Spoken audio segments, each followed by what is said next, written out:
بسم اللہ الرحمن الرحیم۔ السلام علیکم ناظرین، تازہ ترین ریڈار سیٹلائٹ کے مطابق مغربی اور مانسون بارشوں کا نیا سلسلہ اس وقت ملک کے بالائی اور وسطی علاقوں میں گرج چمک اور آندھیوں کے ساتھ بارش کا باعث بنتا ہوا،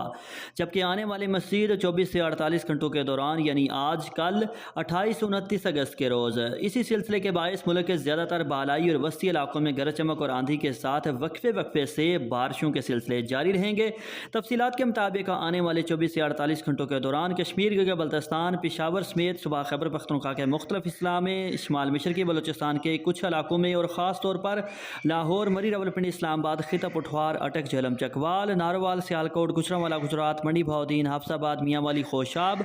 جھنگ، چنیوٹ، نورپور تھل، ٹوبہ ٹیک سنگھ، پاک پتن، اوکاڑا، قصور، ننکانہ صاحب، شیخوپورہ، سرگودا اور فیصل آباد ڈویژن سمیت بالائی اور وسطی پنجاب کے زیادہ تر اضلاع میں اور لیا، بھکر، ڈی جی خان، پیر محل، کمالیہ، میاں چنو، ساہیوال اور ملتان ڈویژن سمیت جنوبی پنجاب کے بعض علاقوں میں بھی گرج چمک، تیز ہواؤں اور آندھی کے ساتھ بارش، جبکہ بالائی اور وسطی پنجاب کے علاقوں میں زیادہ موسلا دھار اور طوفانی بارشوں کا امکان اور بارش کا زیادہ فوکس بالائی اور وسطی پنجاب پر ہی رہے گا۔